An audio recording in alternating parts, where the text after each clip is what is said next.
Bien, yo voy a continuar con la serie sobre los dones espirituales, dones del Espíritu Santo, y quiero tomar, esta es la parte número 3, tercera parte, y quiero que vayamos a la lectura de 1 de Corintios capítulo 12, por favor, versículo 1 en adelante.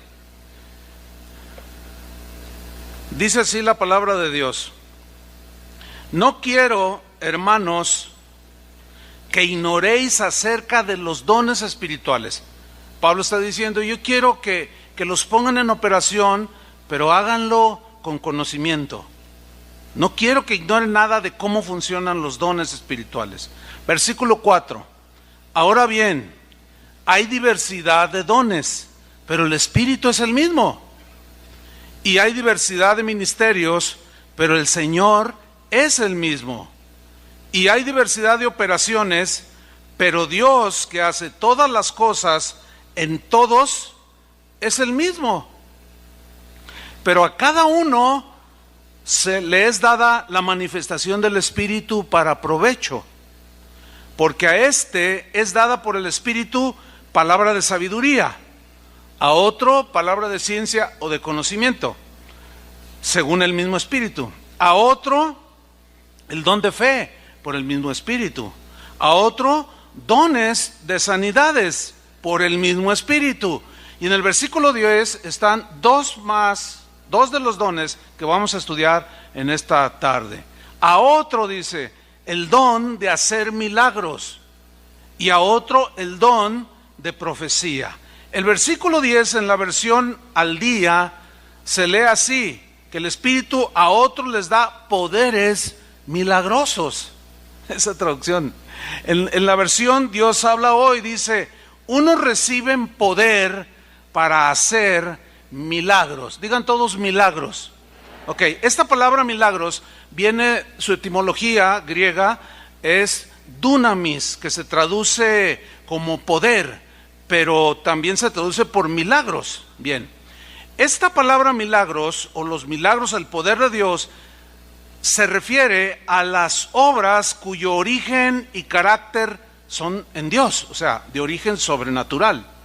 Son cosas que no pueden ser producidas por medios naturales u humanos. Es imposible. Nosotros no podemos generar obras milagrosas en nosotros mismos, sino es Dios en nosotros a través de uno de sus dones, el don de milagros. Este don de hacer milagros viene cuando Dios reviste de poder del Espíritu Santo al creyente, a quien el Espíritu le quiera dar este don, para hacer cosas completamente fuera de la capacidad humana. Por eso se llama don de milagros. Los milagros son obra de Dios, sin duda. Son obra de Dios que rebasan, trascienden las leyes naturales, a través de hechos poderosos, sanidades milagrosas. Ahorita nosotros aquí en Casa de Oración estamos teniendo una manifestación de milagros impresionante. No tenemos el tiempo para testificar de todos, pero constantemente nos llegan reportes. En la vida de Jesús, como hemos visto en el estudio de los demás dones, en Jesús se manifestaron todos los dones del Espíritu Santo. Y el don de hacer milagros se manifestó en su vida. Por ejemplo, en Mateo 13:54, la gente que estaba a su alrededor, ellos, miren cómo reaccionaron. Dice que venido a su tierra, les enseñaba Jesús en la sinagoga de ellos. De tal manera, dice, que se maravillaban y decían, ¿de dónde tiene esta sabiduría y estos milagros? A través de los evangelios nos damos cuenta de cómo los milagros en la vida de Jesús eran cotidianos. Todos recordamos esos pasajes inolvidables, como por ejemplo cuando Jesús multiplicó los pececillos y los panes. Dice que eran 5,000 personas, sin contar las mujeres y los niños. Y los entendidos en estos asuntos dicen que eran aproximadamente 25,000 personas. Cómo Jesús de manera milagrosa multiplicó la comida para darle a 25,000 personas. Ese fue un milagro muy notorio. También hay milagros registrados, por ejemplo, él sanó ciegos de una manera, los tocaba, en fin. Él en una ocasión en una boda convirtió el agua en vino, ahí registra el Evangelio de Juan, sanó paralíticos de manera milagrosa caminó también sobre el agua. Estos hechos de Jesús fueron milagros que él produjo, porque Él es el Hijo de Dios, Él es Dios. Posteriormente, Jesús capacitó a sus primeros discípulos con la misma capacidad, algunos para obrar milagros por la mano poderosa de Dios. Por ejemplo, el apóstol Pablo, que escribió la carta a los Corintios, que habló del don de milagros, en él obraba este don. Dice en Hechos 19:11, dice lo siguiente: y hacía Dios milagros extraordinarios. Fíjate cómo es el énfasis en la Biblia: milagros extraordinarios por mano de Pablo. La historia de la iglesia siguió corriendo, los dones siguieron manifestándose.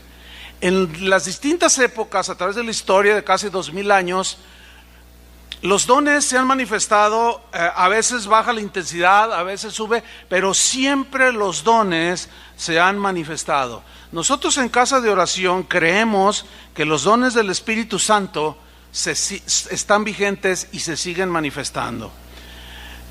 La vida de un cristiano debe de estar rodeada de milagros, de tal manera que los veamos como algo, si se puede decir de esa manera, entre comillas, natural. Nuestras vidas tienen que estar rodeadas de manifestaciones del Espíritu Santo con don de milagros. ¿Por qué? Porque es voluntad de Dios que Él reparta a través de sus dones, en este caso el don de milagros, precisamente este asunto de hacer milagros. Seguramente algunos de ustedes han recibido algún milagro. ¿Algunos de ustedes habrán recibido algún milagro?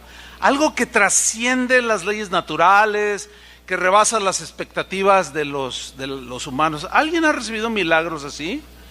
Fíjate que, déjame narrarles una historia que yo viví hace ya algunos años, que acompañé uno de tantos viajes misioneros en la zona de Guerrero, que acompañábamos al hermano Pablo. Le estoy hablando hace 25 años quizás, ya muchos años. Nunca se me olvida que llegamos a una zona en Guerrero donde toda la gente que llegó, nosotros llegamos por camioneta, pero con terracerías de horas, ¿no? Y los que asistían a esos eventos era gente muy sencilla. La mayoría, por no decir casi el 100%, indígenas al 100%, ¿sí? Muchos de ellos hablan dialectos. Y cuando yo recuerdo que en ocasiones que predicaba, traducían, yo hablaba en español y alguien traducía al dialecto de ellos. Y en una ocasión llegamos, en uno de estos viajes, llegamos a un lugar donde habían llegado muchos pastores, mucha gente que había caminado hasta un día, 2 días para llegar a la conferencia, algunos a pie, otros en burro, y como podían, llegaban. Y nosotros llegamos un miércoles en la noche y la gente empezó a llegar porque en la mañana a las 7 temprano iniciaba un evento de 4 o 5 días. Y yo recuerdo que miraba a aquella gente bien humilde, hermanos, gente muy pobre, pero a mí me impactaba algo. A mí me impactaba mucho la fe que ellos tenían, una fe pura, limpia, sin contaminación. Al siguiente día inicia el evento y mi primera sorpresa fue escuchar casi toda una orquesta de indígenas tocando metales y una cosa impresionante en una sesión de alabanza de por lo menos 3 horas. Aquello fue una experiencia maravillosa. Y el hermano Pablo me había dicho: tú vas a predicar en ese evento. En tanto que me daban a mí el púlpito, el pastor que estaba presidiendo, a mí me estaban traduciendo al español, Toño Lázaro, ¿se acuerdan de Toño Lázaro? Entonces dice, antes de recibir la palabra de Dios, queremos algunos testimonios de lo que Dios está haciendo en sus comunidades. Entonces se para un pastor indígena, él, lo pasan al frente, le dan el micrófono y él empieza a decir cosas como esta. Hermanos, ustedes recuerdan que el presidente municipal de la región donde yo vengo odia a los cristianos, no ama a Dios, siempre nos han derribado nuestros templos, han quemado nuestras casas, nos persiguen, nos dañan. Dicen, pero hermanos, el Señor está obrando, dice.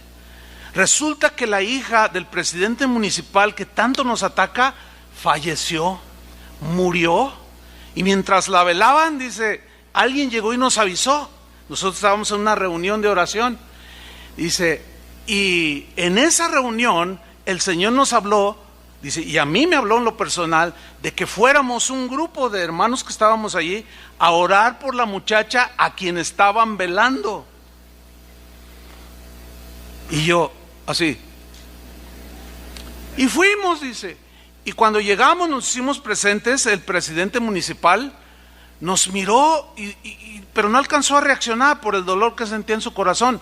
Dice, entonces yo me acerqué a él y le dije, ¿nos permite orar por todos ustedes y por su hija? Y balbuceó, está bien, dice. Entonces nos acercamos directo, dice, rodeamos el cuerpo de la joven, impusimos las manos. ¿Y qué creen, hermanos? Dice el pastor. Cuando empezamos a orar, dice, la muchacha que se sienta, abrió los ojos, se sentó y todos al suelo, incluyendo el presidente municipal. Algunos se desmayaron del susto. Dice, y el Señor resucitó a la muchacha. Y todos, gloria a Dios. Pero yo estaba así. Yo dije, ¿qué les voy a enseñar a estos? Resulta que yo tenía un mensaje que les iba a hablar de la fe. Yo dije, no, pues ¿qué les voy a hablar? Allá apenas empieza uno y ya están viendo el reloj los hermanos. ¿Edad, hermanos? ¡Ey! Dije, no, yo me sentía, pues, yo estaba muy impactado, la verdad. Y siguió contando más testimonios y luego unos testimonios, hermanos, miren, literalmente una vida de milagros. Y yo le preguntaba al Señor en ese tiempo, Señor, ¿por qué no vivimos igual nosotros que esta gente? Allá no había revistas, no había, pues mucho menos internet, todavía ni existía como lo existe hoy. No había manera de que se corriera, todo era muy rudimentario. Yo le preguntaba al Señor, ¿por qué no se manifiesta todo esto? Y la respuesta del Señor fue muy sencilla, porque dudan, porque no creen. En Mateo 13, versículo 54, ahí hay un pasaje que nos muestra lo que yo acabo de decir. Mateo 13, 54. Dice así, está hablando de Jesús. Dice, y venido a su tierra, les enseñaba en la sinagoga de ellos, de tal manera que se maravillaban, dice, y decían, ¿de dónde tiene o sea Jesús, esta sabiduría y estos milagros? Y luego hicieron unas preguntas en el versículo 55. ¿No es este el hijo del carpintero? O sea, lo conocían. ¿No es este el hijo del carpintero? Claro, es él. ¿No se llama su madre María y sus hermanos Jacobo, José, Simón y Judas? Todos, pues sí. ¿Y de dónde sacó eso de los milagros? Estaban sorprendidos. Es como si a ti te dijeran ahora, si tú vas y oras por alguien y hace un milagro, ¿que este no era el borracho de la colonia del Fresno? Pues sí, es él. ¿Y ahora de dónde tiene esto? Dice en el versículo 56, ¿no están todas sus hermanas con nosotros? Pues sí, aquí están. ¿De dónde pues tiene todas estas cosas? Pero mire la reacción de ellos, aún de su familia. Y se escandalizaban de él. Pero Jesús les dijo, no hay profeta sin honra, sino en su propia tierra y en su casa. Y no hizo allí muchos milagros, fíjense, no hizo allí muchos milagros, por una simple y sencilla razón. ¿Cuál es esta razón? A causa de la incredulidad. Le voy a contar 2 testimonios y les va a costar trabajo creerlos, porque así somos. Y por eso algunos que están aquí pueden no haber recibido jamás un milagro y jamás lo recibirán porque no creen, dudan. Luis Saldaña, un evangelista que muchos de ustedes conocen, aquí ha predicado muchas veces. Él hizo un viaje en una ocasión, él viaja por todo el mundo, y en esa ocasión él había regresado de Europa Oriental, andaba en Polonia. En ese tiempo era el inicio del invierno, y él andaba predicando y lo trasladaban a diferentes ciudades. Y me contó en un paso que hizo así, aquí en Guadalajara, y me llamó: oye, tengo 5 horas ahí, y bueno, lo fui a ver al aeropuerto y comimos, y me platicó: si te cuento algo, ¿me vas a creer?, me dijo. Le dije: claro, ¿por qué tengo que dudarlo? Y me contó lo que les voy a contar. Dice que en uno de esos viajes terminaron y tenían que viajar de noche. Por algún descuido, por lo que haya sido, el pastor se le olvidó ponerle gasolina a su auto. Iniciaron el viaje, iban 5 personas. Dice él que él iba de copiloto y no habían transcurrido 60, 70 kilómetros y que se detiene el auto y ya estaba nevando. Y en la noche, si no tienes calefacción en esos países, te congelas porque llegan 15, 20, 25 grados bajo cero. Y se detuvo el auto porque se había terminado la gasolina y todos alarmados. ¿Y ahora qué vamos a hacer? Pues vamos a orar. Y se pusieron a orar y ahí estábamos orando: Señor, haz algo, no podemos quedarnos aquí. Y empezaron a orar.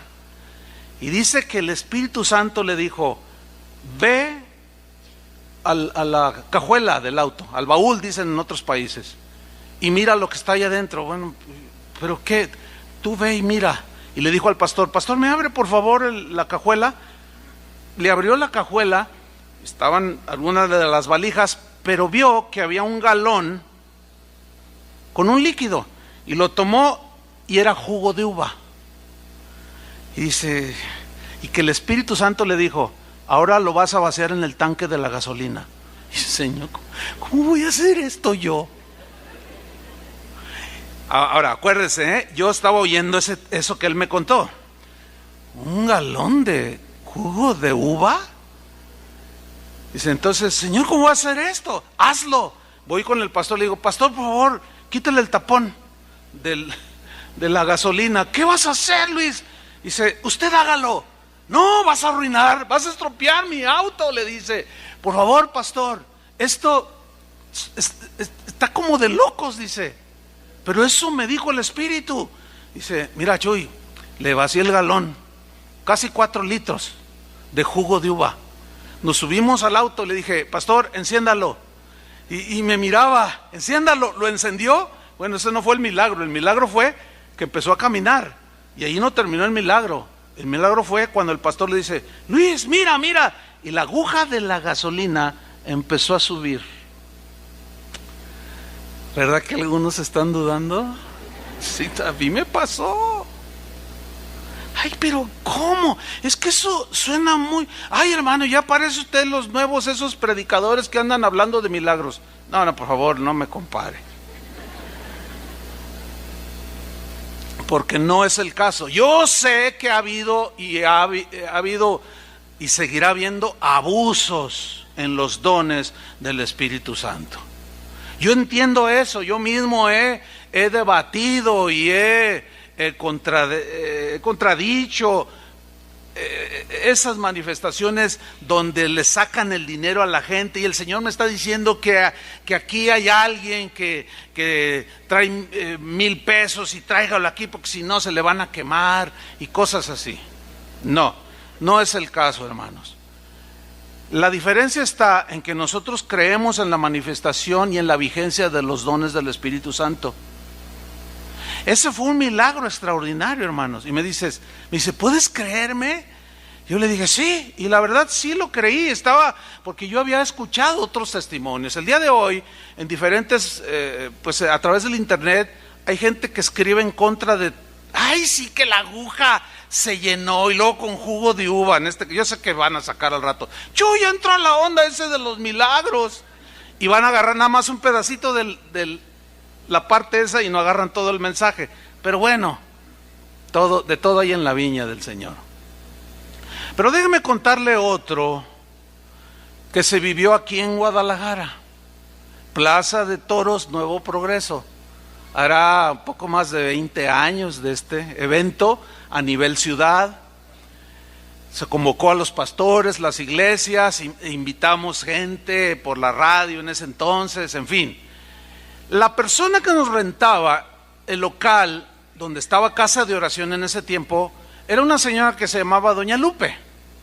Doña Lupe a veces asistía, que se convertía, que no. Ella tenía a su esposo. Su esposo había tenido un percance y estaba confinado a una silla de ruedas. Y yo los invité.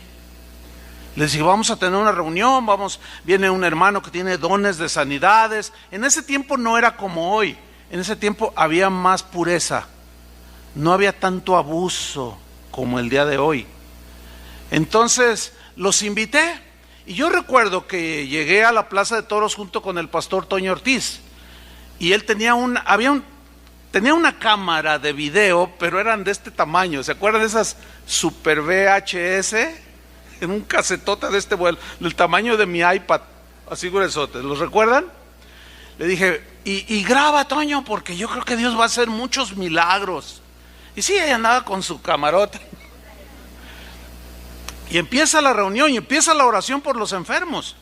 Para eso yo había detectado a este hombre en su silla de ruedas, que sí llegaron. Ellos estaban justo donde estaba el barandal, ¿sí? Ahí lo habían sentado. Él estaba en su silla de ruedas y estaba su esposa y otras personas que los acompañaban. La plaza de toros estaba abarrotada totalmente. Toño y yo teníamos que estar en lo que es el ruedo para orar por las personas, en fin. Cuando aquel evangelista empezó a orar por sanidades y por milagros para edificar al pueblo de Dios, empezaron a suceder los milagros. Entre otros, yo miro hacia las gradas donde estaba este hombre que yo había invitado, y miren, hermanos, estaba de pie gritando. En medio de, todo el mundo estaba gritando porque estaban sucediendo cosas extraordinarias, con la silla de ruedas así, miren, acá arriba, y gritaba, y él cargando, y así, Toño, filma todo, y Toño no hallaba ni a dónde enfocar. De pronto, una señora que estaba allí muy cerca de nosotros, era una señora bastante obesa, y tenía sus piernas, sus pantorrillas de este tamaño, una inflamación impresionante. Cuando sigue la oración, la gente empieza a sanar. Entonces yo miro a la señora que gritaba y brincaba y pero de alegría. Mira, hermano, ante mis propios ojos y el de los que estábamos ahí, que fue el más cercano que yo vi, ella empezó a desinflamarse, su cuerpo se empezó a desinflamar, las piernas empezaron a adelgazar, su vientre. ¿Y sabe qué sucedió? Ella traía vendas y cayeron las vendas, se deslizaron las vendas delante de nuestros propios ojos. Y Toño, fílmale, y ahí está Toño filmando. Eso nadie me lo contó. Yo le puedo contar muchos milagros. Yo sé que algunos de ustedes han experimentado y recibido milagros, ¿sí o no? Pero algunos no. ¿Por qué? Por incredulidad. Porque la Biblia dice que sin fe es imposible agradar a Dios. Así dice la Biblia. Sin fe es imposible agradar a Dios. Lo único que Dios pide, ¿qué es? Es fe. Es que le crean. Por eso dice que aún entre los suyos, los que eran cercanos, no hizo muchos milagros por causa de su incredulidad. Y algunos de ustedes están en situaciones así. Necesitan un milagro de Dios, pero la mente humana tantas cosas que ven, a veces vemos en internet, a veces como que inhibe eso. Y dice, no, yo no quiero caer en ese extremo. Pero acuérdense que Pablo dice que no apaguemos al Espíritu. También dice que no menospreciemos los dones del Espíritu Santo. No tengo la menor duda que en esta tarde hay gente aquí que necesita un milagro. Ayer una señora, cuando termino esta misma enseñanza, me dice, pastor, ¿se acuerda de mí? Le digo, ay, no me diga eso, a mí me meten en problemas. Cuando me dicen, ¿se acuerda de mí? Le digo, pues sí, su cara me es conocida, pero a ver, ¿cómo me llamo? Me dice, oh, no. Eso pregúntenselo a Toño, siempre les digo. Él se sabe hasta tu teléfono. Cuando se te olvide tu teléfono, pregúntale a Toño, y él te lo recuerda. Dice, yo soy la que les comentó que el Señor me había sanado de cáncer. Oh, ya. Fue un milagro extraordinario. Dice, mire, y me lo volvió a contar así rápido. Dice, es que cuando yo me empecé a sentir mal, me hago unos estudios, me mandan a oncología, y el oncólogo me dice, mire, yo no voy a andar con protocolo ni nada, yo se lo voy a decir tal y como es. Usted tiene cáncer y se va a morir. Uy, qué tierno. Si hay doctores aquí, hay que ser más sensibles. No, pues me la soltó así, ¿no? Y usted se va a morir, y sabe una cosa, arregle todo lo que tenga que arreglar. Si tiene propiedades, o encomiéndese a quien usted quiera. Dice, y yo le dije al doctor, junto con su esposo, que aquí estaba anoche también, dijo, pues nosotros tenemos un Dios poderoso, pues encomiéndese a quien quiera, le dice, pero usted se va a morir y le queda muy poco. Qué ternura de doctor. Y dice que vino un jueves ella con su esposo y hubo oración por los enfermos, y a los que estaban allí alrededor les dijo lo que le había dicho el doctor, ya estaba confirmado todo. Impusieron sus manos, oramos, y al poco, cuando ella empezó a sentir mejoría, exigió que le hicieran otros exámenes y salió limpia.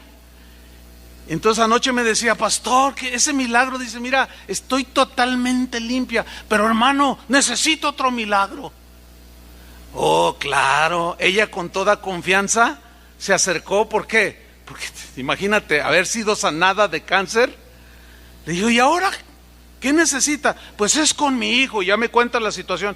¿Usted cree que Dios pueda obrar? Porque necesita un milagro su hijo ahí, en una situación que no tengo tiempo para comentarla. Dice, claro que creemos. Y usted, le dije al esposo, claro, ¿cómo no voy a creer? Pero con una seguridad, pues vamos a orar. Y pedimos un milagro. Y yo creo que Dios lo va a hacer. Yo estoy convencido que aquí hay gente que necesita hoy un milagro. ¿Alguien de ustedes necesita un milagro hoy?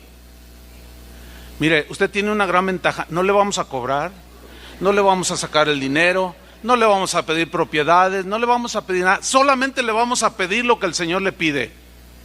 Crea. Tenga fe. Eso es todo. Ahora, los que necesitan un milagro del tipo que sea, porque un milagro es aquello que rebasa las situaciones y condiciones y las leyes naturales, es decir, que son imposibles para uno como humano. ¿Cuántos de ustedes necesitan algo así? Pónganse de pie, nada más los que necesitan un milagro de ese tamaño. Ay, me gustó que unos ni lo pensaron, algunos así como que, hijo, ¿y si no me lo hace? No, mejor quédese sentado. Porque sin fe es imposible agradar a Dios. ¿Ustedes creen que Dios puede intervenir de manera milagrosa en la situación que estén pasando? Yo sí lo creo. Vamos a orar. Los que estén sentados, miren a su alrededor, y si pueden hacerlo, levántense y pongan sus manos. Quizás tengas el don de hacer milagros. Que Dios obra a través de tu oración. Vamos a orar. Padre, en el nombre de Jesús, te damos muchas gracias por tu palabra. Gracias, Señor, porque creemos que tus dones siguen vigentes el día de hoy, siguen operando, pero el abuso y el menosprecio a los dones quizás hayan hecho un trabajo en nuestro corazón. Y tenemos dificultad, Señor, pero te vamos a decir, como dijo aquel en el Evangelio, Señor, ayuda a mi incredulidad. Padre, yo sé que tú puedes confirmar tu presencia en medio de nosotros con milagros. y señales maravillosas. Nosotros creemos en ello. Y en el nombre de Jesucristo te lo pedimos, Señor. Y si hay alguien aquí a quien tú hayas depositado este don, que a través de ellos, al imponer sus manos y a través de la oración, Señor, que reciban un milagro.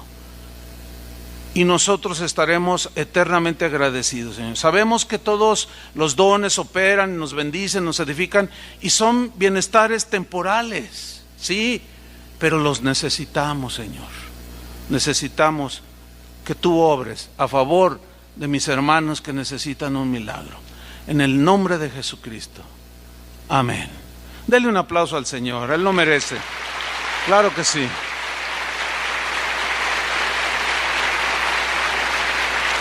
Amén. Puede tomar su lugar. Vamos de nuevo a 1 Corintios capítulo 12 versículo 10 para hablar del don de profecía. Dice que a otro le da también don de profecía. Ok, este tema a mí me apasiona, me gusta mucho. ¿Por qué? Porque tengo también una carga, porque he visto mucho abuso. Este es de los dones de que más se ha abusado, ¿sí? Entonces vamos a tratar de explicar en lo que me queda de tiempo, para hacerlo lo más claro posible, para que quede bien entendido qué es el don de profecía, cómo funciona, cuál es el propósito de Dios con este don. En fin, en primer lugar quiero decirles que el don de profecía, que el Espíritu Santo reparte a algunos, no a todos, a algunos, no debe ser confundido con el oficio de los profetas bíblicos, como Isaías, Jeremías, Nahum, todos los profetas que aparecen en la Biblia, hasta el último, según palabras de Jesucristo, que fue Juan el Bautista. Todos ellos, todos estos profetas bíblicos, ellos fueron inspirados por el Espíritu Santo, y la palabra que dejaron escrita fue inspirada por el Espíritu Santo. Según Pedro, dice que fueron los santos hombres de Dios, hablaron siendo inspirados por el Espíritu Santo, y quedó registrado en lo que hoy conocemos como la Biblia. Biblia es una palabra que quiere decir libros, conjunción de libros, y hoy los tenemos ahí. Bueno, ese don de profeta ya no funciona el día de hoy. ¿Por qué? Porque las escrituras ya están completas, ¿me entiende? Pero el don de profecía es diferente. Y ahí es donde algunos se confunden y dicen: yo soy profeta. Y el problema radica en que se para alguno por ahí en algún lugar, primero dice que es apóstol, luego que es profeta, y luego dice cosas como: así dice el Señor, cada uno de ustedes debe de donar su casa al ministerio, así dice el Señor, y el que no lo haga, el Señor va a tratar duramente con él. Y todos van y traen las escrituras. No, ese es un ladrón, ese es un manipulador, y así no opera. Para eso no es el don de profecía. Las profecías bíblicas son parte ya de las escrituras. Fueron inspiradas por el Espíritu y son insustituibles. Esas ya quedaron allí. Son palabra de Dios las profecías que tenemos en la Biblia, que se han ido cumpliendo con el correr de los siglos. Por ejemplo, Isaías profetizó 800 años antes de Cristo. Y él profetizó del Mesías, capítulo 53 de Isaías. Y después de 800 años se cumplió. Hay profecías en la Biblia que están por cumplirse, sobre todo las escatológicas, o las profecías que han de ser cumplidas en los tiempos finales. Bueno, el don de profecía nunca debe considerarse igual, o lo que dice el profeta jamás debe considerarse igual o semejante a la palabra que tenemos escrita. No, eso es un error. Tampoco debe de ocupar el lugar de la palabra de Dios cuando se da una palabra de profecía. Tampoco debe de rebasar los principios que ya están establecidos en la palabra de Dios de cuál es la voluntad de Dios.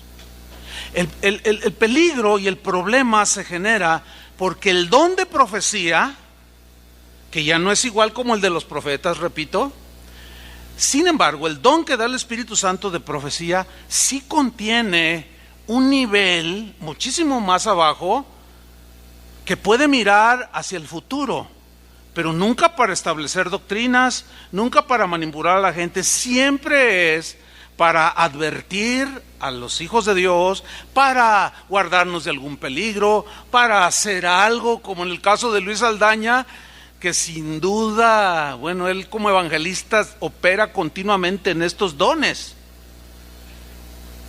Un ejemplo en la Biblia de cómo el don de profecía tiene un cierto nivel para mirar hacia el futuro, para advertir, para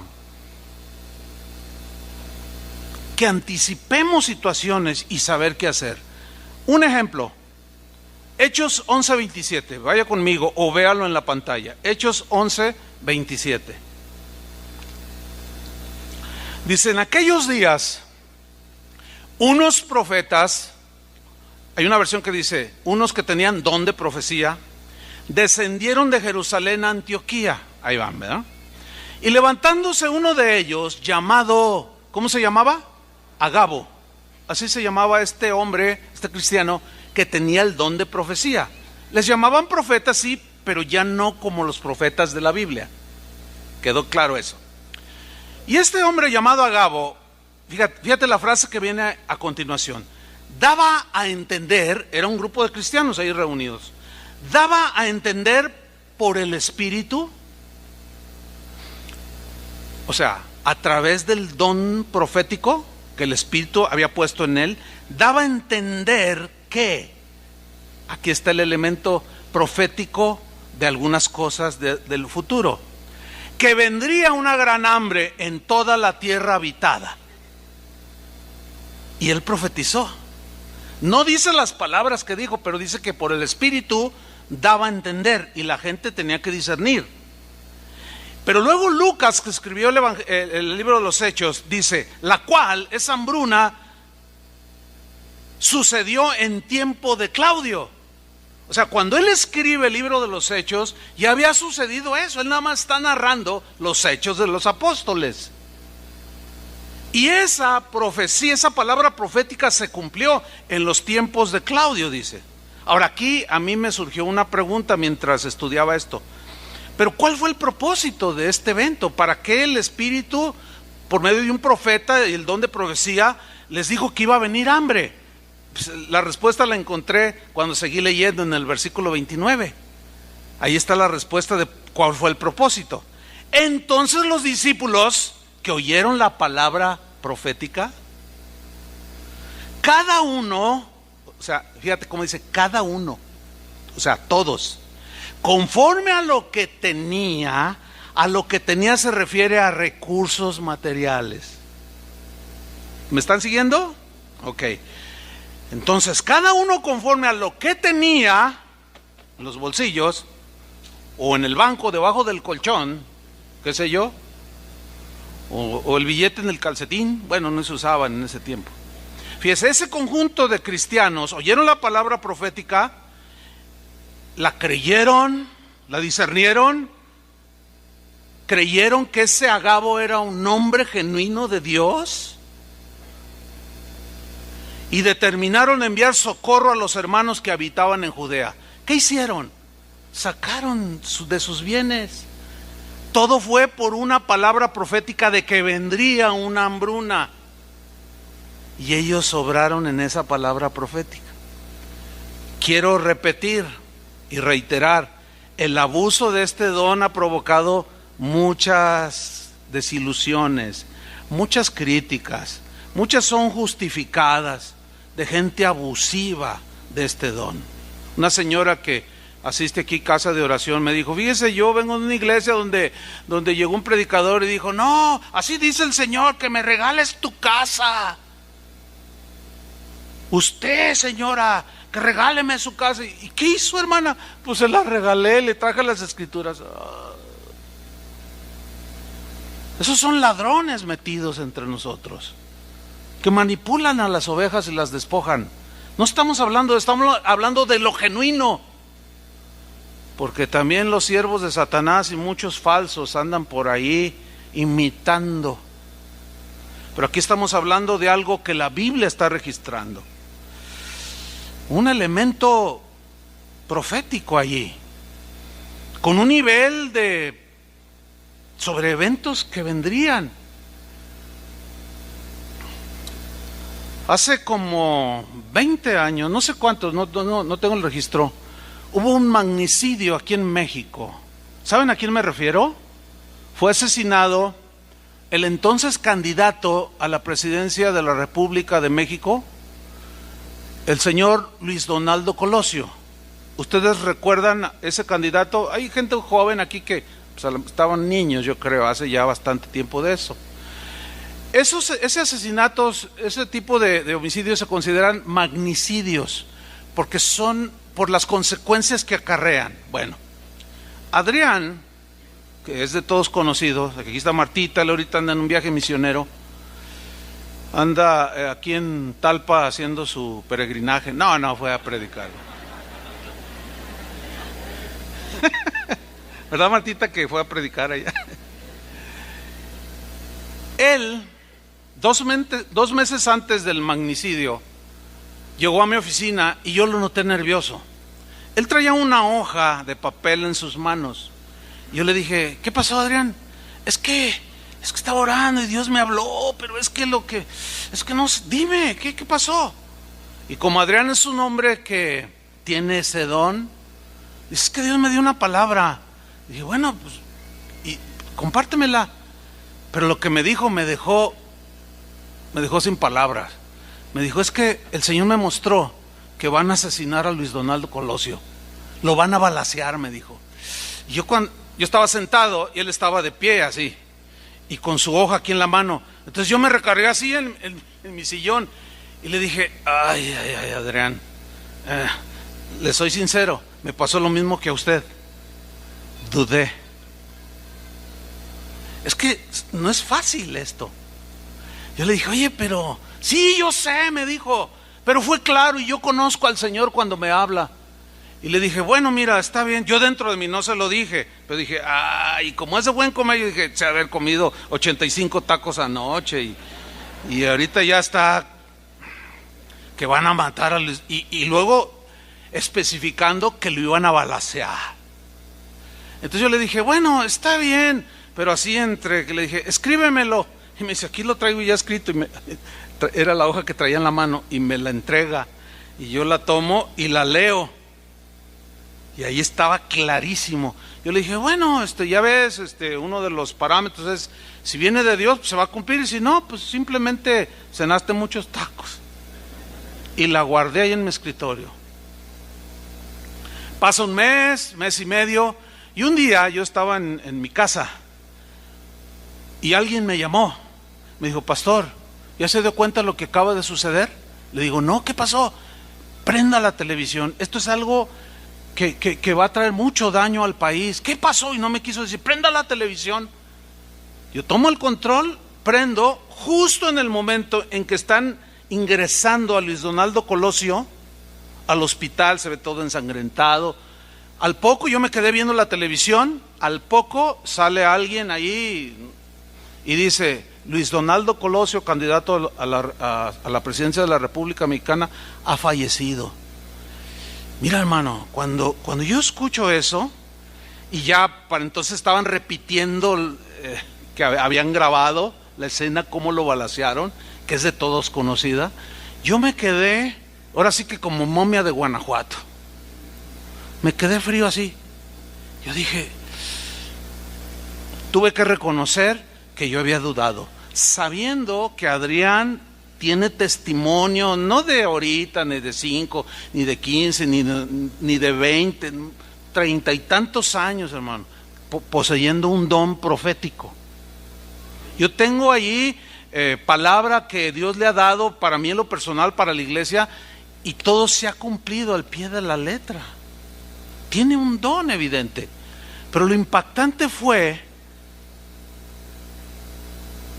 la descripción de cómo iba a suceder.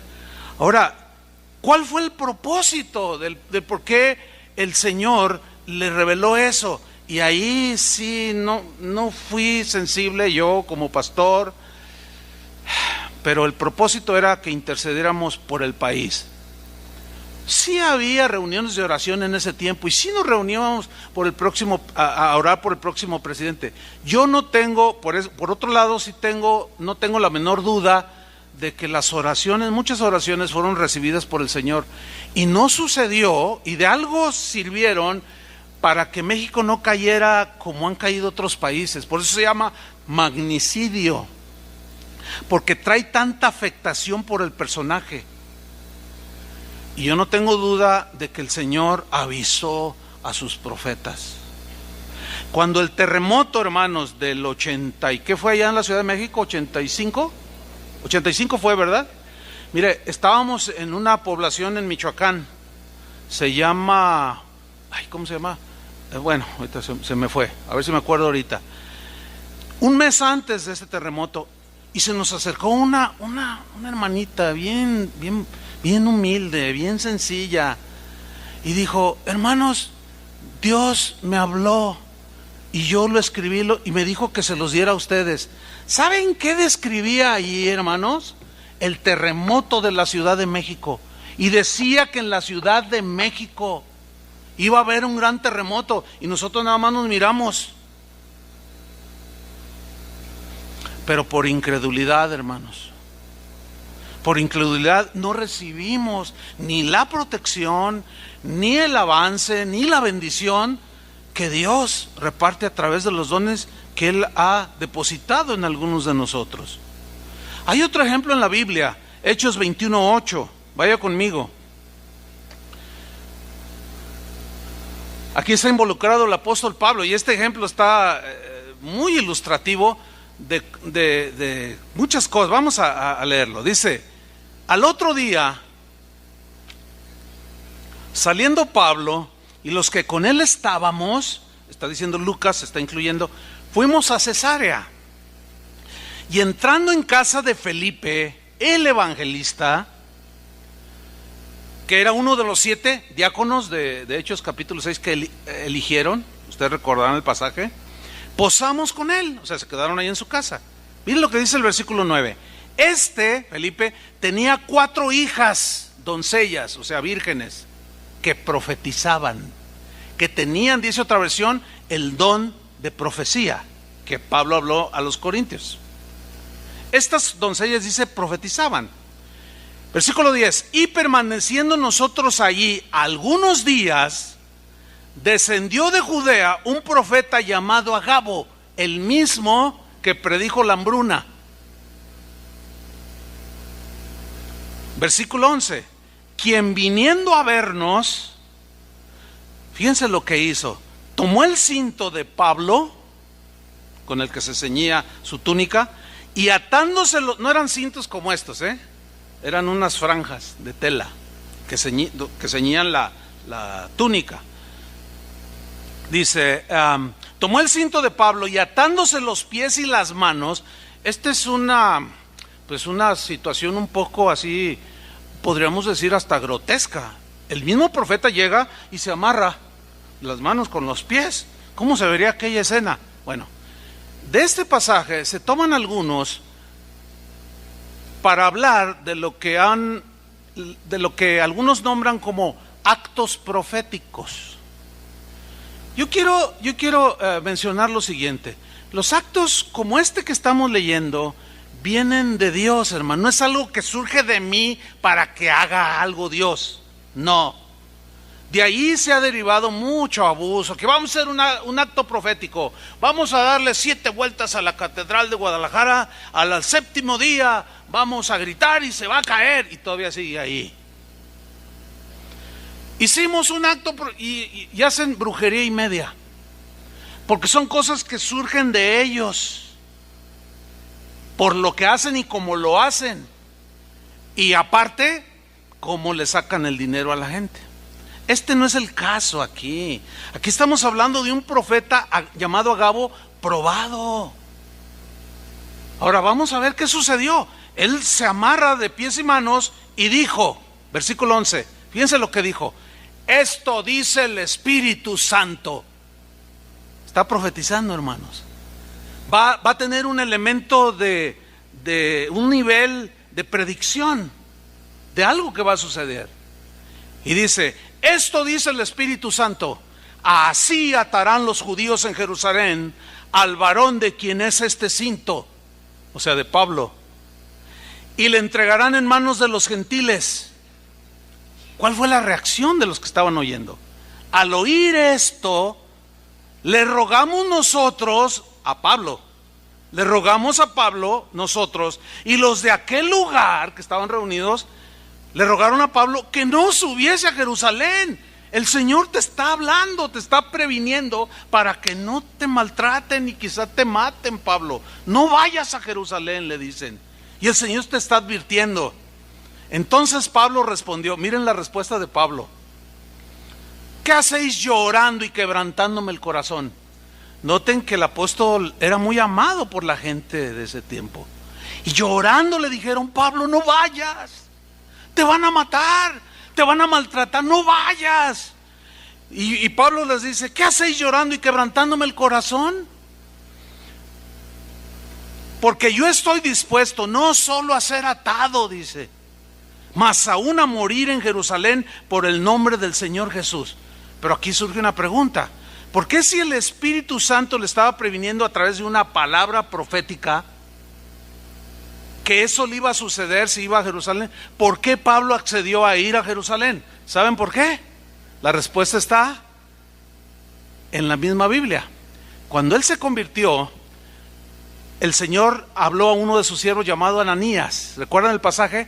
Y le dijo, Ananías, ve a tal calle llamada a la derecha, ahí va a estar un hombre llamado Saulo, vas a imponer las manos para que reciba la vista, reciba el Espíritu Santo, porque yo le voy a enseñar cuánto le es necesario padecer por mi nombre.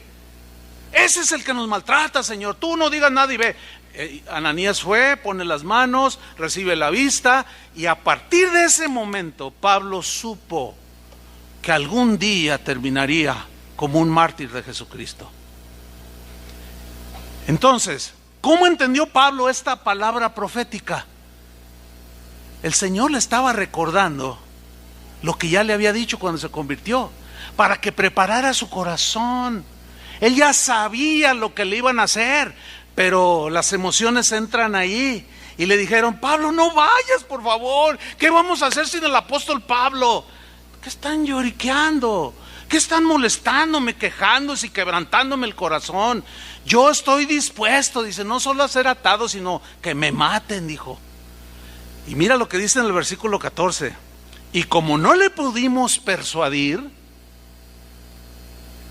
desistimos, diciendo, hágase la voluntad del Señor. O sea, Pablo estaba tan convencido que debía de ir. Entonces, ¿para qué sirvió la palabra profética? En este caso sirvió para recordarle que él estaba para eso. Así de sencillo. La misma Biblia nos lo responde. Pero también a veces la palabra profética sí viene para prevenirnos de algo que nos puede ocurrir, que estamos en un peligro. Uno de mis maestros de la escuela bíblica, que en alguna ocasión lo invitamos a predicar hace años aquí, actualmente él es pastor en Michigan, en los Estados Unidos. Él es norteamericano y él se llama Dwayne Van der Klok. Él es de origen holandés. Y él, cuando fue maestro de neumatología, que es una materia teológica del estudio del Espíritu Santo, cuando nos enseñó sobre los dones del Espíritu Santo, y cuando él nos enseñó este don de profecía, y cuando yo estaba preparando recordé aquello que él nos comentó. Dice, miren, todavía yo no era un pastor, ya presidía, pero todavía no era un pastor. Y mi esposa y yo, que nos encantaba esquiar, planeamos un viaje a Aspen. Allí hay unas plataformas y las montañas, y allí uno puede esquiar, es nuestro hobby, es nuestro deporte favorito. Y somos buenos para esquiar. Pero fuimos a una reunión, y en plena reunión, durante la adoración, dice, un hermano tomó el micrófono. Lo conocíamos al hermano, pero él ignoraba sus planes, y subió y profetizó, pero dice que de pronto dijo, y tengo una palabra para Dwayne y su esposa. El Señor me mostró que ustedes han planeado un viaje y me dijo que les dijera que lo cancelaran, que hay un peligro latente allí. Y dice Dwayne que él dijo, nah, este profeta nos quiere arruinar las vacaciones. Y no hicimos caso. Menospreciamos la palabra profética. Nos fuimos al viaje. El primer día, dice, no, es maravilloso esquiar en esos lugares. Subimos a una montaña para deslizarnos, dice. Es como a campo traviesa. Mi esposa iba delante de mí, como a unos 40 metros. Ella se lanzó, yo también. La noche previa había nevado y había alterado las condiciones, y allí más o menos te dicen cómo están, pero como llovió nevó en la madrugada, había alterado ciertos lugares la nieve. Y dice, cuando yo veo que ella va descendiendo, de pronto veo que ella entra como una especie de vado, y la inercia hace esto, ¡chum!, y salió disparada. Y cuando yo veo eso, voy detrás de ella, dice, iba directo a un pino enorme que estaba ahí. Dice, yo pude ver en milésimas de segundo, fracciones de segundo, cómo ella se dio cuenta que iba a impactar el pino, que se iba a estrellar en el pino. Y yo vi cuando ella estiró los esquíes, sus dos piernas así en el aire, y yo vi el impacto, ¡pah!, cómo se sacudió, cayó toda la nieve, ella cayó entre las ramas, cayó en la nieve. Yo cuando paso allí junto a ella y me doy la vuelta, llego donde está, sus piernas estaban así, mira, fracturadas las dos. Menosprecié la advertencia del Señor. ¿Cuántas veces el Señor nos ha hablado, hermanos? Y menospreciamos. Y ahí vamos y ¡zas! O a veces nos dice, como en el caso de Pablo, te va a suceder esto, pero es la voluntad. Yo entiendo que es difícil el discernir todo esto. Por eso la necesidad de ser llenos del Espíritu Santo. Y también como se presta a manipulaciones que he mencionado reiteradas veces, algunos lo anulan. Dicen, no, yo no quiero saber de eso. Yo no quiero parecer de esos carismáticos que son unos exagerados y manipuladores y falsos profetas. Yo no quiero saber nada. Y otros agarran de todo, se creen todo lo que dicen a través de la palabra profética, pero ambos extremos no son equivocados. Queremos tener la posición más equilibrada. Por un lado, sin menospreciar, sin reprimir la manifestación de los dones, pero tampoco por otro lado darles un auge que sobrepase y nos haga rebasar los principios de la misma palabra de Dios. Ahora bien, en 1 Corintios 14:1, si van conmigo allí, vemos que Pablo comienza a hablar acerca del propósito general, según del propósito del don de profecía según el Espíritu Santo, aparte de su elemento profético, como ya lo vimos aquí en el libro de los Hechos, o sea, prevención del futuro o algún nivel de alcance en cosas futuras. Aquí Pablo, miren cómo empieza a instruir acerca de este don. Dice 1 Corintios 14:1, seguid el amor y procurad los dones espirituales. Como dice, procúrenlos, que se manifiesten, no los repriman. Pero sobre todo dice, que profeticéis. Como que este don es algo, pues como de más peso espiritual, por llamarlo de una manera. Pero sobre todo dice, quiero que profeticen. Ahora, él entendía, porque él mismo lo escribió, que no todos iban a tener el don de profetizar. Pero él dice, yo sobre los demás dones quisiera que el de profecía fuera el más fuerte en ustedes. Ahora, vamos a definir, ¿qué es profetizar? La palabra profeteo es la palabra griega que se traduce por profetizar y significa sencillamente comunicar un mensaje de parte de Dios al pueblo. Eso es todo. Versículo 3, dice Pablo: pero el que profetiza o el que comunica un mensaje de parte de Dios, habla a los hombres, dice. Así dice el Señor. Pero Él establece que fundamentalmente deben de haber 3 propósitos del don de profecía. Número 1, habla a los hombres para, número 1, edificación, dígalo en voz audible, edificación. Número 2, exhortación. Y número 3, consolación. Si no cumples tus propósitos, infunde temor, miedo, rebasa, agrede la palabra de Dios, la violenta, no viene de Dios. En la versión del lenguaje actual, 1 Corintios 14:3, se lee así: el que profetiza, en cambio, da a los demás firmeza, dice, aliento y consuelo. El mismo versículo en la versión Dios habla hoy dice: en cambio, el que comunica mensajes proféticos lo hace para edificación de la comunidad y la anima, dice esta versión, y consuela a la congregación. A veces para toda la congregación, pero a veces es dirigida a individuos específicos. Tú que estás ahí. Es un tema maravilloso. Para mí es muy importante poder predicar acerca de esto. Déjeme comentarle algo que a mí me sucedió y vi en operación la palabra profética de esto hace 10 días apenas.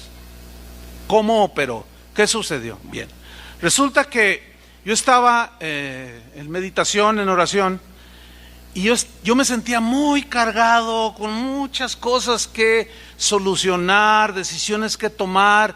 A veces es tanto que bueno, como en este caso, era tanto, apenas pensaba en algo, cómo tratarlo, y Señor, dame sabiduría, y ahí en oración, cuando ya de pronto me brincaba otro y me abrumó, de tal manera que yo no podía pensar claro. Yo le decía: Señor, dame una palabra, Señor, háblame, yo necesito, no sé cómo le voy a hacer aquí, ¿qué será lo mejor para la iglesia? ¿Qué será lo mejor para esto? No sé qué hacer, Señor, por favor. Le dije: en el nombre de Jesús, háblame. Y yo leía la Biblia y nada. De esas veces que, tú sabes, cuando lo que llamamos la palabra rema, ¿verdad? Que leemos muchos versículos y qué bonito, pero hay una palabra propia para el momento. Eso es lo que se conoce como la palabra rema, como que en ese momento ese pasaje específico cobró vida y dices: ¡ay! Aquí está, Dios me habló. Y ahí estoy yo en eso, hermanos.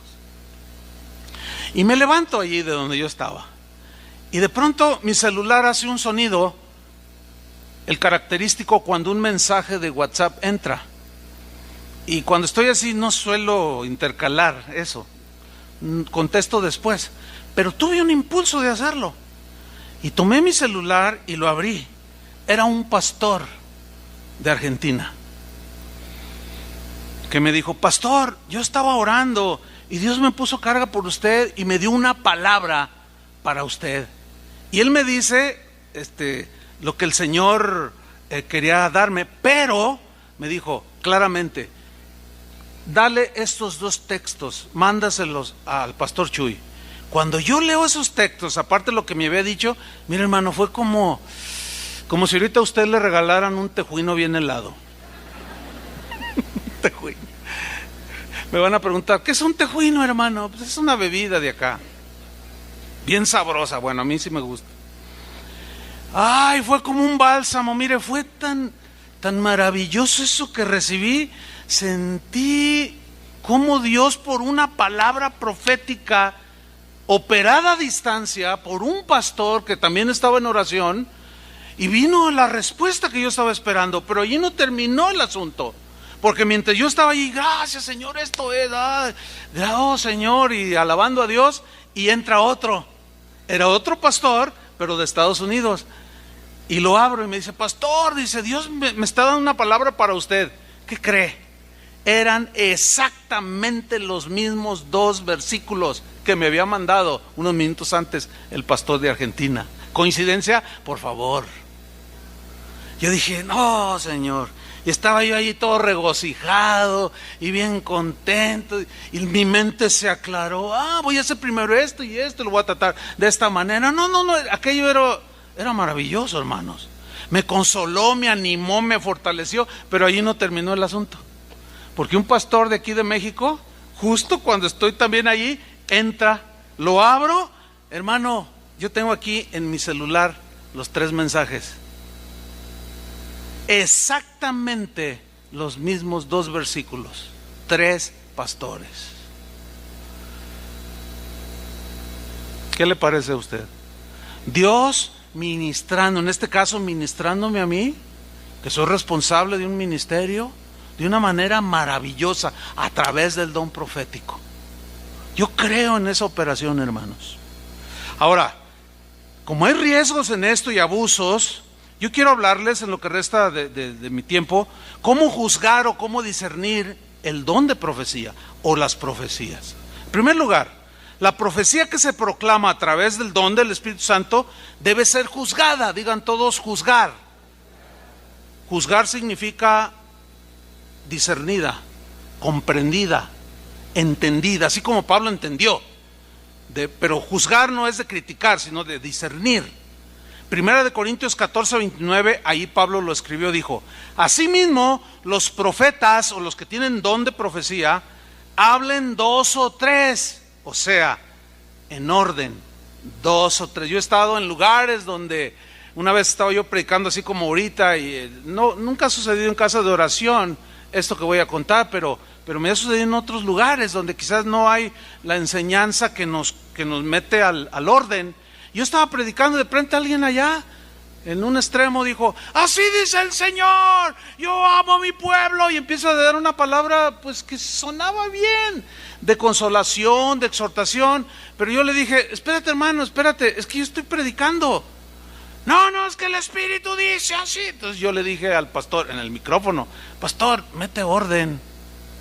Y ya se paró el pastor y ya fueron con el hermano. Y no, es que el Espíritu me tomó, dice. No. El Espíritu no hace eso. Ya lo vamos a ver más adelante. O sea, todo tiene su orden. Y había un desorden en la iglesia y en Corinto. Y Pablo les dice: miren, los profetas hablen 2 o 3. O sea, en orden.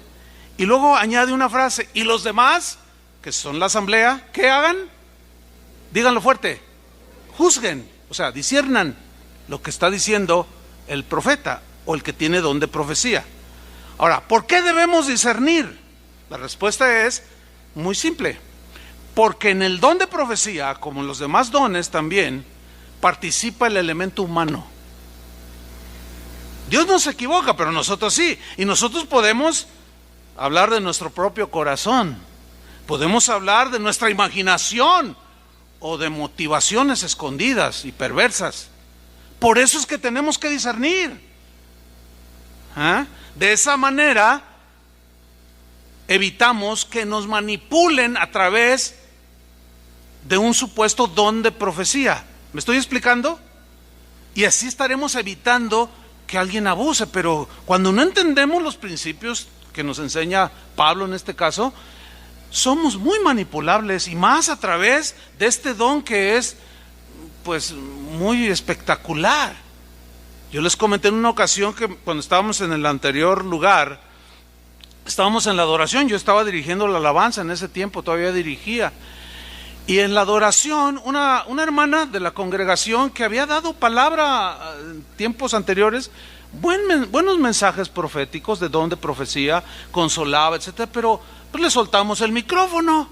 Entonces ella dijo: así dice el Señor, y levantó la voz: a partir de hoy Chuy Olivares deja de ser el pastor de casa de oración, y ahora el pastor será mi esposo, dijo. Así como se rieron ustedes, así se rió la asamblea de aquel tiempo. Dijeron: ay, ahora la hermana no solo comió 86 tacos, se comió 25 tortas ahogadas. Y yo con mi guitarrita así dije: ah, caray, ya me despidió el Señor, ni me avisó. No, yo le tuve que decir: por favor, dame el micrófono y ve a tu lugar. O sea, la gente discernió. Pero su esposo que estaba allí decía, amén, amén, decía. Era obvio, digo, fíjense, pasaron los años, sigo siendo el pastor de casa de adoración, con un ministerio bendecido por Dios, por su gracia. Y fíjense lo que son las cosas, la hermana ya partió con el Señor. ¿Era de Dios esa profecía? Evidentemente que no. Pero si no hubiera habido enseñanza, la gente es manipulable, que es lo que queremos evitar. Debe haber un orden en todo esto. Primera de Corintios 14:30, dice Pablo, sigue hablando de este don y dice, si algo le fuera revelado, o sea, una palabra por el don profético, a otro que estuviera sentado, porque puede ser simultáneo, dice, calle el primero, o sea, guarde silencio, porque podéis profetizar todos, refiriéndose a los 2 o 3 que previamente había dicho, podéis profetizar todos uno por uno, para que todos aprendan, dice, y todos sean exhortados. Y luego aquí está en el versículo 32, y los espíritus de los profetas, o sea, porque se siente algo de emoción, es obvio que se mezclan las emociones. Dice, y los espíritus de los profetas están sujetos a los profetas, o sea que debe haber control, dominio propio, sentido para ubicar que está en orden y que no está en orden. Si ahorita alguien quiere profetizar o decir algo o se suelta hablando en lenguas, pues con todo respeto le vamos a decir que se calme, porque ahorita es el tiempo de la predicación. Hay tiempo para hablar, hay tiempo para callar, hay tiempo para comer, hay tiempo para dormir, para todo hay tiempo, dijo el predicador de Eclesiastés. Y ahorita es tiempo de predicación de la palabra, y cuando era la alabanza era tiempo de alabar a Dios. Yo no puedo interrumpir la alabanza y decir, ahora ahí les va un breve mensaje de 15 minutos y parar la alabanza. Eso sería un desorden, ¿entienden? Porque luego la gente dice, es que aquí no hay libertad del espíritu. Confunden la libertad con desorden. Creen que es que el espíritu llegó y no pude detenerme y tenía que... No, eso no dice la Biblia. La Biblia dice que está sujeto al profeta, o sea que puede esperar y mirar, ya tiene la revelación, ya tiene la palabra profética y debe de soltarla en el momento oportuno. Fíjate lo que dice en el versículo 33, pues Dios no es Dios de confusión. Y cuando se da que aquí uno, que aquí el otro, y que más allá, es una confusión total. Y Pablo a los corintios mismos les dice, si están todos, uno hablando en lenguas, otro profetizando acá, es un desorden. Dice, y luego si entra un inconverso, va a decir que todos están locos, porque hay un desorden total ahí. Dice, no, pues Dios no es Dios de confusión, sino de paz, de armonía, como en todas las iglesias de los santos. Por consiguiente, el don de profecía no es Dios hablando de manera infalible. ¿Por qué? Porque si fuera así, entonces ¿para qué nos dice Dios mismo que juzguemos la profecía? En todo caso estaríamos juzgando a Dios mismo. Y si nos dice que juzguemos la profecía, que le discernamos, es porque participa el elemento humano. Por eso. Finalmente, Pablo también instruyó a los cristianos en Tesalónica acerca del don de profecía, y les dijo en 1 Tesalonicenses 5:19, no apaguéis al espíritu.